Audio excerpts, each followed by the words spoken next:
സുഹൃത്തുക്കളെ, സഹോദരങ്ങളെ, എല്ലാവർക്കും ന്യൂസ് കേരള TVM-ലേക്ക് സ്വാഗതം. അപ്പോൾ അയോധ്യയിലെ കള്ളന്മാരുടെ ഇടയിൽ നിന്ന് 2 ചെറിയ കള്ളന്മാരെ അറസ്റ്റ് ചെയ്തിട്ടുണ്ട്. ഏറ്റവും വലിയ കള്ളനായ RSS നേതാവ് ചമ്പത് റായിയെ ഇതുവരെ അറസ്റ്റ് ചെയ്തിട്ടില്ല. FIR ഇട്ടപ്പോൾ അയാളുടെ പേര് പോലും പരാമർശിച്ചിട്ടില്ല. അപ്പോൾ ഇതിൻ്റെ എല്ലാത്തിൻ്റെയും ഉത്തരവാദിത്വം എന്ന് പറയുന്നത് ഈ ചമ്പത് റായിയുടെ ഉത്തരവാദിത്വത്തിലാണ് നടന്നത്. മോഷണം ഏതെല്ലാം രീതിയിൽ, ശ്രീരാമനെ ആയിരുന്നാലും രാമഭക്തന്മാരെ ആയിരുന്നാലും അമ്പലങ്ങളായിരുന്നാലും കൊള്ളയടിക്കാൻ യവന്മാരെ പോലുള്ള കള്ളന്മാർ ലോകത്ത് വേറെ എവിടെ ഉണ്ടാവില്ല. പറയുന്നതെല്ലാം പച്ചക്കള്ളമാണ്.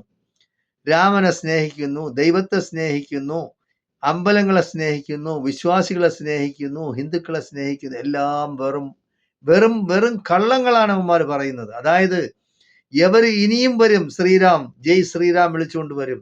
മുസ്ലിങ്ങളെയും ക്രിസ്ത്യാനികളെയും ദളിതന്മാരെയും കൊല്ലാൻ മാത്രമല്ല അവർ വരുന്നത്, വോട്ട് പിടിക്കാനും വരും. ജയ് ശ്രീറാം, ഭാരത് മാതാ കി ജയ്.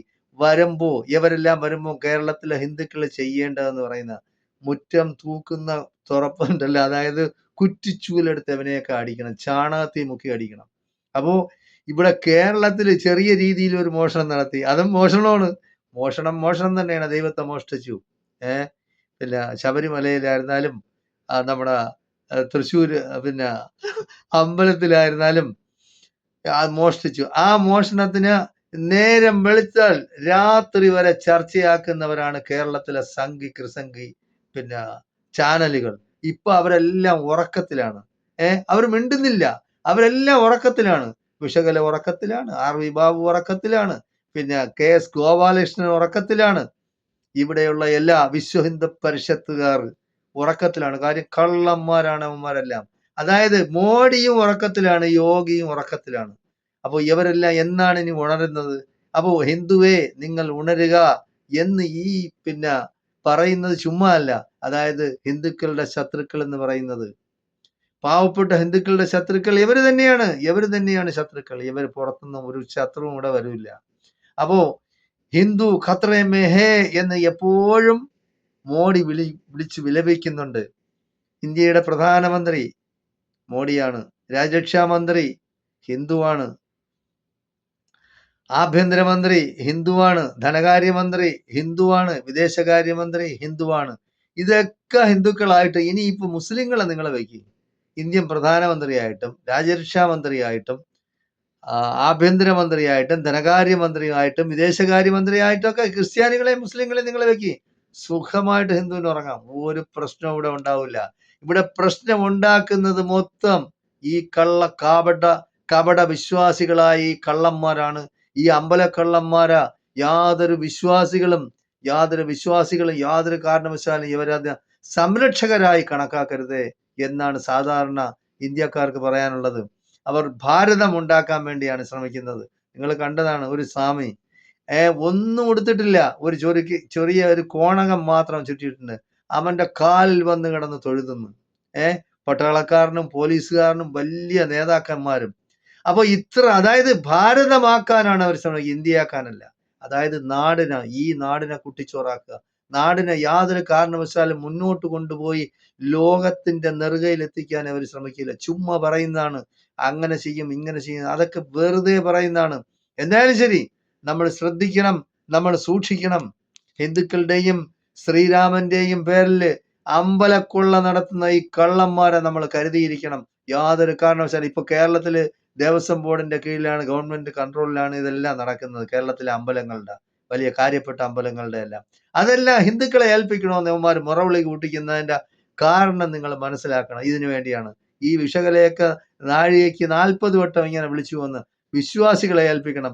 ഈ പിന്നെ പിണറായി വിജയൻ ഒരു വിശ്വാസിയല്ല, ശരിയാണ്, നിരീശ്വരവാദി ആയിരിക്കാം, എന്തായാലും ശരി.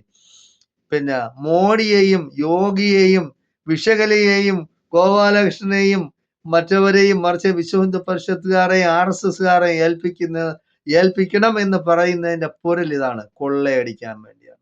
അതായത് ഇന്ത്യയിൽ പല സ്ഥലത്തും കോടിക്കണക്കിന് രൂപയുടെ സ്വർണ്ണക്കെട്ടികളും വെള്ളിക്കെട്ടികളും പണങ്ങളും സൂക്ഷിച്ചു വെച്ചിട്ടുണ്ട്.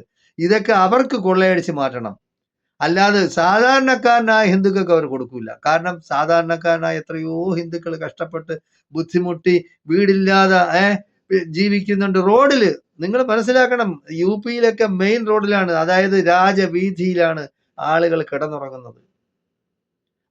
കിടന്നുറങ്ങുന്നത്. വീടില്ലാതെ ആഹാരമില്ലാതെ കഷ്ടപ്പെടുന്നവരാണ്. ഡൽഹിയിൽ കണ്ടില്ലേ, തലസ്ഥാന നഗരിയിൽ 11 വയസ്സായ ഒരു കുടുംബത്തിൽപ്പെട്ട പെൺകുട്ടി, ഹിന്ദുക്കുട്ടി, വീടില്ലാത്തതുകൊണ്ടാണ് റോഡിൽ കിടന്നത്. മാതാപിതാക്കളോടൊപ്പം കിടന്നുറങ്ങി ആ കുട്ടിയെ എടുത്തുകൊണ്ട് പോയി ബലാത്സംഗം ചെയ്ത് കൊന്നു. അപ്പൊ അവര് എന്തും ചെയ്യും. നമ്മൾ മനസ്സിലാക്കണം, ഇവരൊന്നും ഹിന്ദുക്കളെ സ്നേഹിക്കുന്നവരല്ല. ഹിന്ദുവെന്നും മുസ്ലിമെന്നും ക്രിസ്ത്യാനിയെന്നും സിഖുകാരനെന്നും ദളിതനെന്നും പറഞ്ഞ് വേർതിരിക്കേണ്ട കാര്യം എന്താണ്? നമ്മളെല്ലാം ഇന്ത്യക്കാരാണ്. അവിടെ ജാതിയും മതമൊന്നും വേണ്ട, അവനവന്റെ വിശ്വാസം അനുസരിച്ചോട്ട് ജീവിച്ചോട്ടെ. ആരും ഒരു ബുദ്ധിമുട്ടുണ്ടാക്കുന്നുണ്ടല്ലോ. ഈ ഉണ്ടാക്കുന്നതൊക്കെ ഈ കള്ളന്മാരാണ്, കാപട്യക്കാരാണ്, ചതിയന്മാരാണ്. ഇവരെ നമ്മൾ കരുതിയിരിക്കണം. ഇവരെ നിങ്ങൾ വിശ്വസിക്കരുത്. ഈ മോഡി ആയാലും യോഗി ആയിരുന്നാലും എല്ലാം അടിച്ചു മാറ്റും. പാവപ്പെട്ടവന്റെ ഏതെല്ലാം രീതിയിൽ നിന്നാൽ അവരതെല്ലാം കണ്ടിച്ച് കൊണ്ടുപോകും. സഹോദരങ്ങളെ, നിങ്ങൾ മനസ്സിലാക്കണം, ഹിന്ദുവെന്നും മുസ്ലിമെന്നും ക്രിസ്ത്യാനിയെന്നും പറഞ്ഞുള്ള വേർതിരിവിടെ വേണ്ട. നമ്മളെല്ലാം ഇന്ത്യക്കാരാണ്. നമുക്ക് ഇപ്പൊ പുതിയതായിട്ട് ഒരു പുതിയ പദ്ധതി കൂടെ ഇറങ്ങിയിട്ടുണ്ട്. നിങ്ങൾക്ക് പാസ്പോർട്ട്, ഇന്ത്യൻ പാസ്പോർട്ട് ഉണ്ടെന്ന് പറയുന്നത് അത് നിങ്ങളുടെ ഐഡന്റിറ്റി അല്ല. അതുകൊണ്ട് നിങ്ങൾ ഇന്ത്യക്കാരനാവില്ല. ആധാർ കാർഡ് ഇന്ത്യക്കാരനാവില്ല, ബാങ്ക് അക്കൗണ്ട് ഇന്ത്യക്കാരനാവില്ല, റേഷൻ കാർഡ് ഇന്ത്യക്കാരനാവില്ല. ചുരുക്കി പറഞ്ഞാൽ പാസ്പോർട്ട് ഇപ്പൊ ഇന്ത്യക്കാരനാവില്ല എന്നാണ് പറയുന്നത്. അതായത് അമ്പലത്തിൽ നിന്ന് നിങ്ങൾ മോഷ്ടിച്ചിട്ടുണ്ടെങ്കിൽ, കള്ളനാണെങ്കിൽ, അമ്പലക്കൊള്ള നടത്തിയിട്ടുണ്ടെങ്കിൽ, അല്ലെങ്കിൽ നിങ്ങൾ RSSകാരനാണെങ്കിൽ, അല്ലെങ്കിൽ നിങ്ങൾ BJPയിൽ മെമ്പർഷിപ്പ് എടുത്തിട്ടുണ്ടെങ്കിൽ അതാണ് ഇന്ത്യക്കാരനുള്ള അടയാളം, അല്ലാതെ വേറൊന്നുമില്ല എന്നാണ് പറയുന്നത്. ഈ ഭരണം എങ്ങനെയാണ് കണ്ടിന്യൂ ചെയ്ത് ഇതിനെ നമ്മൾ തുടർച്ചയായിട്ട് കൊണ്ടുപോകാൻ കഴിയുന്നത്? ഇതിനെതിരെ ശക്തമായി പ്രതികരിക്കണം. ശക്തമായി ജനങ്ങൾ റോഡിലിറങ്ങണം. ഭരണസ്തംഭനം ഉണ്ടാക്കണം. എവനെയൊന്നും വിടാൻ പാടില്ല വെറുതെ. ഇതിന് എന്താണ് ഇനി ആരാണ് നേതൃത്വം കൊടുക്കുന്നത്? വിശ്വാസികളും അവിശ്വാസികളും എല്ലാം നേതൃത്വം കൊടുത്ത് ഈ ഭരണത്തെ തൂത്തെറിയണം. അല്ലെങ്കിൽ ഇവിടെ ഇനിയും നടക്കും. ഇവരെല്ലാം മോഷ്ടിച്ചു കൊണ്ടുപോകും. ഇവര് ഇന്ത്യയെ തന്നെ വിറ്റ് പൈസയുമായി ചവന്മാർ ഇവിടെ നിന്ന് മുങ്ങും. അതിന് വരെ കാത്തിരിക്കാതെ ഇവരെല്ലാം ബംഗ്ലാദേശിൽ നിന്നും ശ്രീലങ്കയിൽ നിന്നും അടിച്ചോടിച്ചു. ജനങ്ങൾ ഇറങ്ങി അടിച്ചോടിച്ചു. അതുപോലെ ഭരണത്തിൽ നിന്ന് അവരെ അടിച്ചോടിക്കണം. അതുവരെ നമ്മൾ വിശ്രമിക്കരുതെന്നാണ് എനിക്ക് പറയാനുള്ളത്. എന്തായാലും അമ്പലക്കള്ളന്മാരെയും ശ്രീരാമ ഭക്തന്മാരെയും നമ്മൾ കരുതിയിരിക്കണം. ഇവർ ശ്രീരാമനെ സ്നേഹിക്കുന്നില്ല. ശ്രീരാമന്റെ ഒരു ക്ഷേത്രം, ഒരു പള്ളി വിളിച്ചുണ്ടാക്കിയതിന്റെ ഏതെല്ലാം തരത്തിലാണ് പാവപ്പെട്ട ഹിന്ദുവിന്റെ പണം ഇവർ കൊള്ളയടിക്കുന്നത് നമ്മളിപ്പോ കണ്ടില്ലേ. ഇനിയും ഇവർക്ക് അധികാരം കൊടുക്കണം. ഇതൊക്കെ ഗൂഢാലോചനയുടെ ഫലമാണ്. എന്തായാലും അവർ ലോകം മൊത്തം തപ്പിയിട്ടുണ്ട്. ഏതെങ്കിലും ഒരു മുസ്ലിമിന്റെയോ ക്രിസ്ത്യാനിയുടെ പേര് വരാൻ വേണ്ടി തപ്പുന്നുണ്ട്. ഏതായാലും ഇനി വരും ദിവസങ്ങളിൽ നമുക്ക് കാണാൻ കഴിയും. ആരെങ്കിലും ഇവർ കൊണ്ടുവരും, ഇല്ലാത്ത കുഴപ്പമുണ്ടാകും. അവരുടെ ഗൂഢാലോചനയുടെ ഫലമായാണ് ഇതൊക്കെ മോഷ്ടിച്ചിട്ട് പോയെന്ന് പറയും.